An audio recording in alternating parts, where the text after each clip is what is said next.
Bueno, estamos de regreso acá en la Gaceta Central, vamos a comenzar y seguimos con una entrevista, lo habíamos adelantado al principio, vamos a hablar de periodismo y qué mejor para nosotras también tener hoy acá en el estudio a Jorge Fontevecchia, periodista, escritor, CEO de Perfil, y lo trae acá a Tucumán la presentación de su libro Periodismo y Verdad, que se va a presentar esta tarde a las 17 horas. La Gaceta también va a estar participando de este importante encuentro, pero bueno, le damos la bienvenida y gracias por estar acá con nosotros. Al contrario, gracias a ustedes por el interés. Bueno, hablemos un poquito de lo que va a ser esta presentación, ¿no? Y este libro, en donde, bueno, básicamente cita a grandes quizá, ¿no?, del periodismo argentino en una serie de consultas respecto de lo que es Tiene dos partes, claro. Tiene una Claro. parte ensayística y tiene una Exacto. parte documental. En la documental hay entrevistas a los 40 principales conductores de las redacciones nacionales que están vivos. Arranca quizás el más longevo es Claudio Escribano, que comenzó en los años 50. Y bueno, y entrevista a todos los conductores de las redacciones, de las principales redacciones nacionales, desde, como te decía, mediados de los 50 a hoy.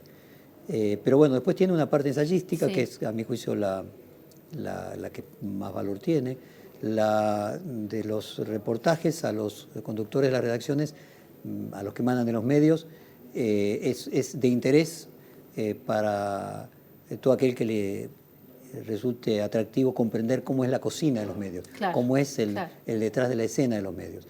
La parte ensayística me parece que es útil desde el punto de vista más académico, para todas las personas interesadas no solamente en la comunicación, sino también en la sociología, en la semiótica, en el fenómeno de la comunicación en todos sus componentes, no solamente el periodismo, sino también hasta te podría decir la propaganda, cómo se construye subjetividad en la construcción de sentido, el fenómeno de construcción de sentido. Y específicamente a lo que nos toca a los periodistas, que tiene que ver con la verdad, podríamos decir que la verdad es crucial para nosotros, porque de todos los comunicadores, nosotros los periodistas tenemos solamente el monopolio del lenguaje verista. Comunica también un cantante, comunica también un músico, comunica un letrista, un guionista de una serie, de una telenovela, comunica un propagandista, una publicidad por televisión está haciendo comunicación. Pero nosotros los periodistas somos los únicos que tenemos una parte especial de la comunicación, que es la que se comunica con lenguaje verista. O sea, nosotros tenemos la obligación de que lo que comunicamos tenga un correlato con algún fundamento asociado con la realidad.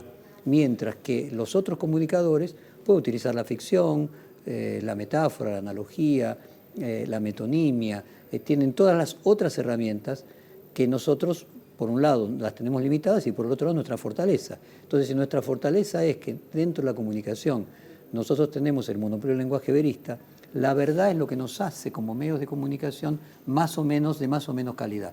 Discutir acerca de la verdad es discutir acerca de nuestra tarea del periodismo. Y dentro de ella la subjetividad, que ahí te veo tu cara, sí, que ibas. Porque iba ahí, ¿no?, a la subjetividad o a la objetividad, ¿no?, y a lo que por ahí puede llegar a valorar hoy la gente que está del otro lado y que consume el trabajo periodístico. Bueno, lo primero que yo notaba es que había como una idea errónea de que la objetividad era nuestra característica central, sí, y que era en realidad nuestra naturaleza, y la subjetividad era una especie de patología extraña y un cuerpo fuera de lo que sería natural en el periodismo. Yo traté de ir en contra de ese paradigma, de explicar que por lo contrario, naturalmente nacemos y somos subjetivos y que la objetividad es un valor que tenemos que alcanzar luchando para llegar a ella, pero que no es lo natural. Nuestra naturaleza está construida de subjetividad. Cada uno de nosotros ve la realidad desde un punto, no desde todos los puntos solo lo podía ver Dios. Cada uno de nosotros vemos desde nuestro sesgo de género, de clase socioeconómica, sí, de nivel educativo, de geografía, de época. Hay una subjetividad tucumana. Sí. O sea, ustedes ven la realidad de una manera distinta de la que la ve un porteño, y eso está muy bien y enriquece la perspectiva. Ahora uno tiene que ser consciente, cuando va a comunicar como periodista, que lo habita esa subjetividad, sí, y hacer un esfuerzo de luchar contra su subjetividad para tratar de acercarse lo más posible a la objetividad. Le iba a consultar eso, ¿no? ¿Cómo se trabaja la subjetividad desde un lugar responsable, ¿no? Como periodista. Luchando contra ella. O sea, lo primero, Freud decía que el primer mecanismo de defensa es la negación. Lo primero que los seres humanos hacemos cuando algo nos incomoda es negarlo. Es la mejor manera de no deprimirnos, de ponernos a reparo de la tristeza que nos plantea un desafío. Ahora, reconocer la subjetividad y tratar de vencerla siempre en triunfos relativos, implica un esfuerzo cognitivo muy grande. Y un esfuerzo cognitivo consume energía, como ir al gimnasio. Uno tiene la tendencia a estar relajado, a sentarse, a acostarse, no hacer esfuerzo físico. Lo mismo pasa con la mente. Nos quedamos en la posición cómoda de sentirnos en casa con ideas que confirman nuestros prejuicios, nuestra manera de ver la realidad. Tenemos que hacer un esfuerzo cognitivo para vencer aquello que nos resulta cómodo, y nos resulta cómodo porque casualmente no nos interpela. Es muy interesante esa frase de que en una discusión gana el que pierde, porque se lleva la razón del que gana. Si uno quiere quedarse en la posición cómoda de nunca ser interpelado, va a ser cada vez menos sabio. En realidad, para poder crecer en la aventura del conocimiento, tenemos que exponernos a salir de nuestra zona de confort.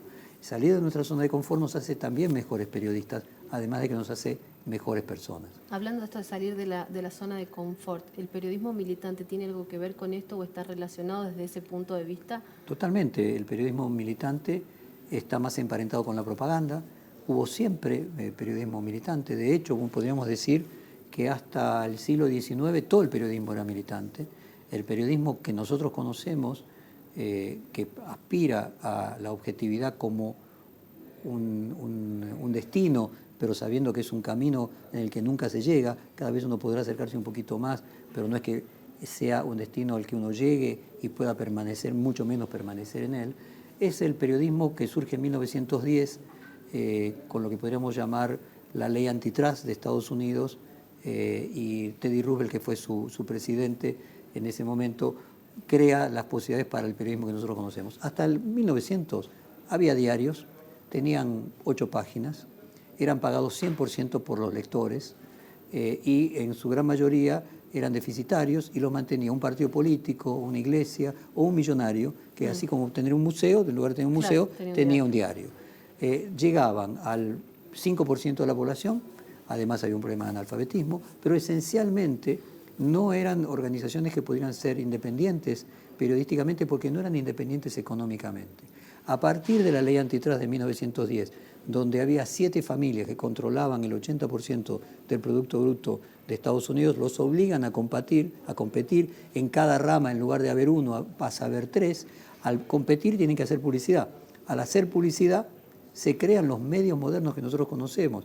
Los medios dejan de depender de un mecenas o de un partido político o de una iglesia y pasan a ser objetos autosustentables. A partir de que pasan a ser autosustentables, empieza a construirse la idea de que, bueno, por lo tanto podemos tener una misión relacionada con la verdad.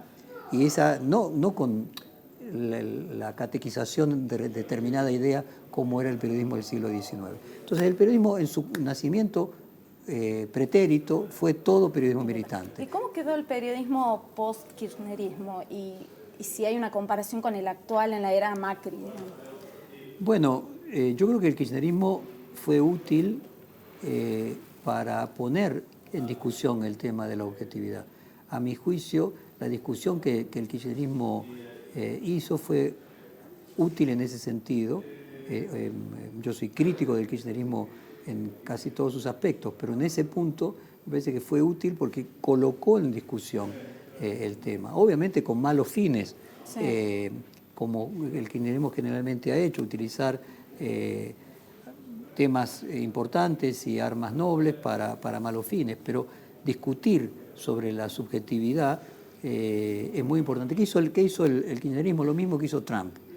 Es decir, la verdad no existe, hay verdades alternativas, por lo tanto todo es relativo y todo depende de cada uno. Por tanto, vamos a hacer tantos radios, canales de televisión, diarios, contrarios a los existentes, y la idea de relativizar era una manera de bajarle la importancia, reducirle la importancia al periodismo. No lo inventó Kirchner esto, Putin lo hizo en Rusia unos años antes, y yo creo que tiene que ver con los cambios que se fueron produciendo en la relación entre el poder y el periodismo. Es decir, el poder siempre le gustó tener un periodismo que fuera propaganda, siempre le molestó el periodismo crítico.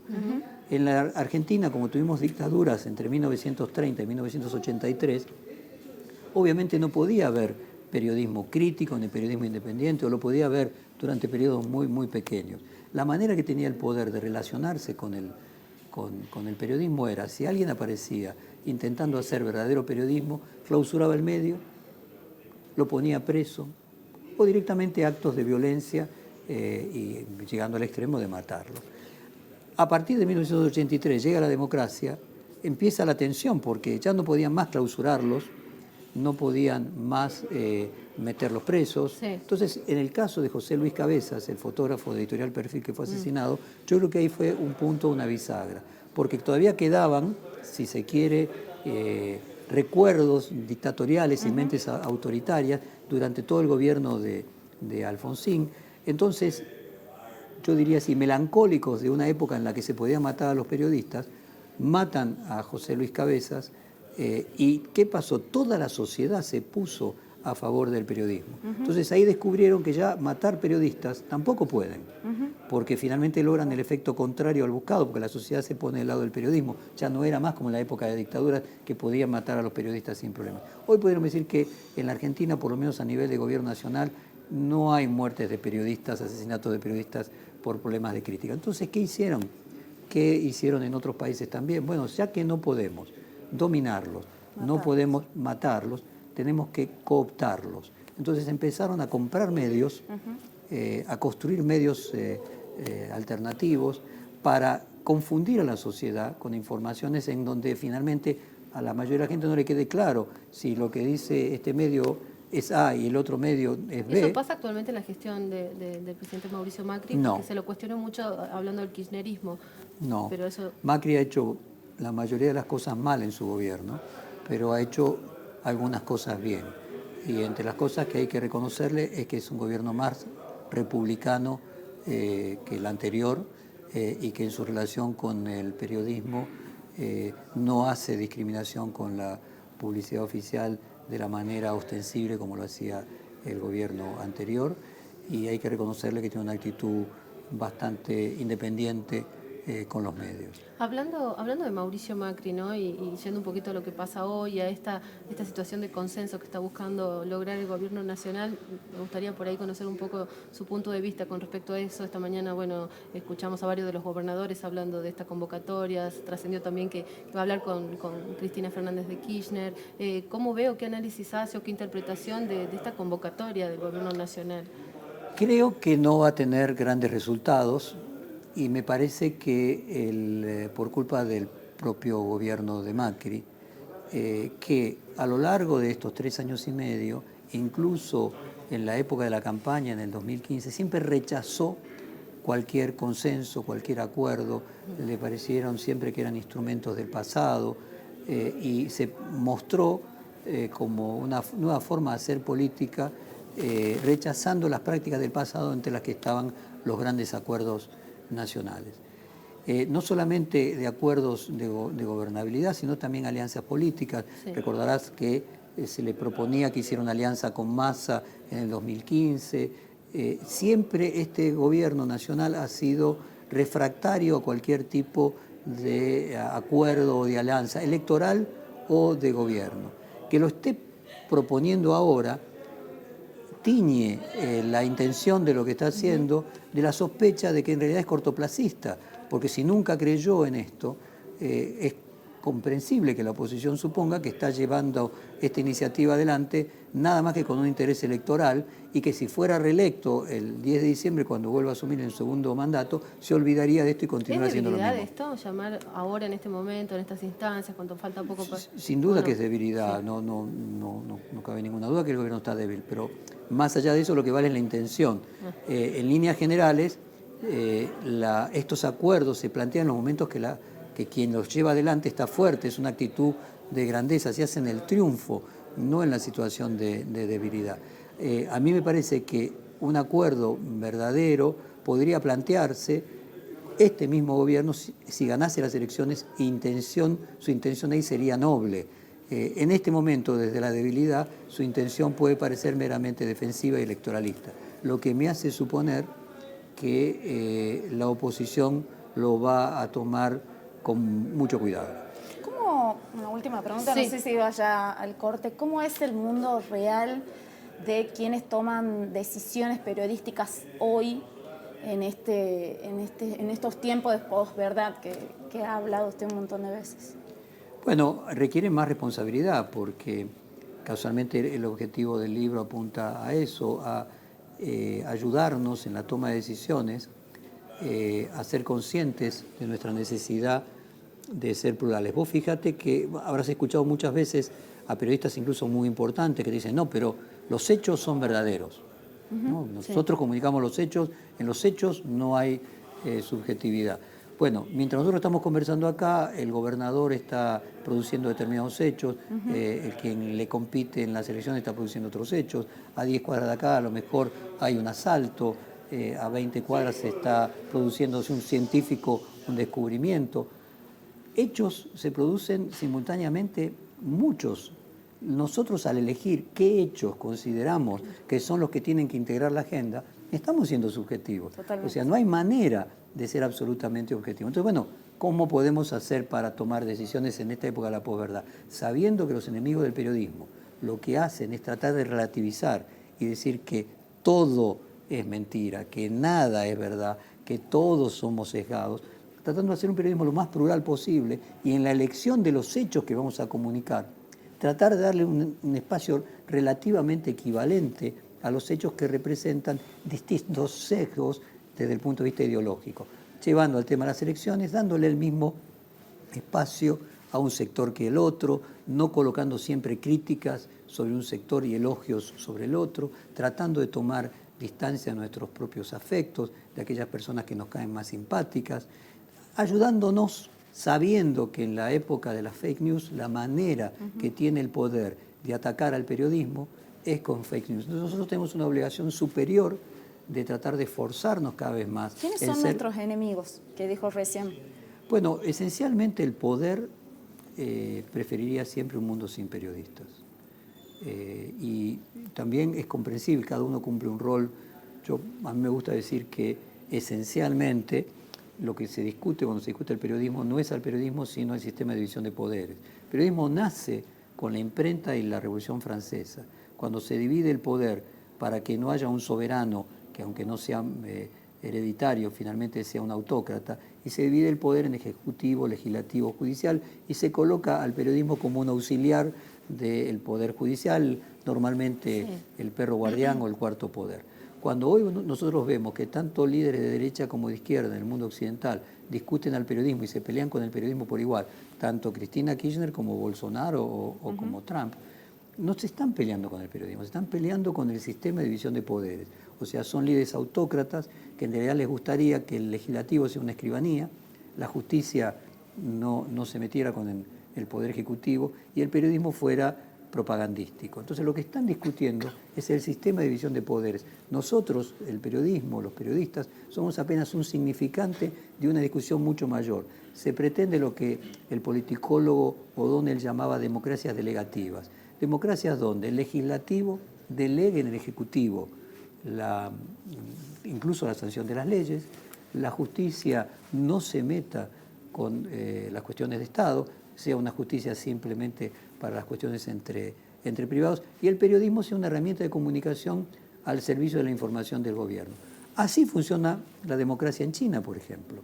Entonces creo que cuando nos discuten, lo que están discutiendo es el sistema democrático, republicano, representativo que surgió en la Revolución Francesa. Y yo creo, para no ser injusto con los que nos discuten, que tienen una parte de razón, porque está claro que desde la caída del muro de Berlín a hoy, las democracias occidentales no han logrado mejorarle la calidad de vida a la gente. En los países desarrollados viven los hijos peor que los padres. Entonces tienen todo el derecho de decir, señores, ustedes con la democracia no me están brindando el servicio de gobernantes, y que nos discutan nos tiene que hacer más fuerte. Aquello que decía Nietzsche, que lo que me hiere y no me mata me hace más fuerte. Y el libro lo que busca es hacer al periodismo más fuerte. Jorge, un placer, excelente. Bueno, la invitación a todos los que están del otro lado, 17 horas en el auditorio de la UNSTA, Universidad del Norte Santo Tomás de Aquino, la presentación del libro Periodismo y Verdad. Están todos invitados. Muchísimas gracias por esta entrevista.